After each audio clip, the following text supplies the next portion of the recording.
மக்கள் அனைவருக்கும் வணக்கம். கரூர் 41 பேர் இறந்து போன விவகாரத்தில் ஒரு முக்கியமான ஆதாரம் ஒன்று வெளியாயிருக்கு. இவன் ஏதோ ஒரு பணநாயகனா ஜனநாயகன்னு ஒரு நாயகனா ஜனநாயகன் பண்ணுறான். நாயகன் அது அந்த அந்த படத்துக்கான ஷூட்டு வேற இதில் தான் பண்ணுறாங்கன்னு சொல்கிறாங்க. எனக்கு ஒரு விஷயம் மட்டும்தான் புரியலை. 200 கோடி சம்பளம் தர ஒரு ப்ரொடியூசருக்கு செட்டு போகிறது ஒன்றும் பெரிய விஷயம் இருக்காதே. சரி, க்ரௌடு தான் உங்களுக்கு காட்டணும் அப்படின்னா சிஜி இருக்குது, விஎஃப்எக்ஸ் இருக்குது, க்ரௌட் டூப்ளிகேஷன் அப்படின்ற ஒரு ஆப்ஷன் இருக்குது, நிறைய விஷயங்கள் பண்ணலாம். ஒருவேளை உண்மையான க்ரௌடை காட்ட தான் இந்த ஷூட்டிங் வச்சுருப்பாங்களோ அப்படின்னு நீங்கள் நினைக்கலாம். சரி, அப்படி நினைக்கிறவங்களுக்கு இந்த வீடியோவும் பார்த்துடலாம்.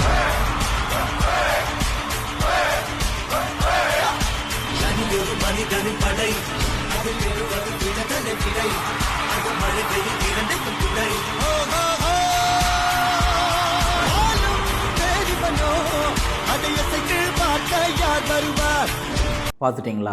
இது அந்த ஒரு மனுஷனுக்காக வந்த கூட்டம், அவர் சொல்லாமலே வந்த கூட்டம். இப்படி இருக்கிற மனுஷனுக்கு எப்படி வேணாலும் நம்ம க்ரௌடு கூட்டி ஷூட் பண்ணலாமே, ஏன் அந்த முட்டுச்சந்தில் தான் அந்த ஷூட்டிங் வைக்கணுமா?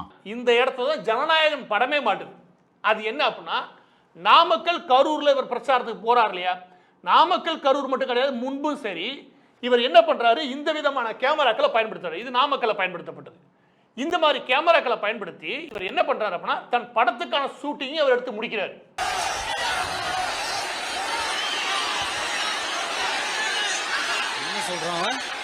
அந்த புது எவிடன்ஸை பார்த்தா 20,000 மேலே இருக்கும் போலயே.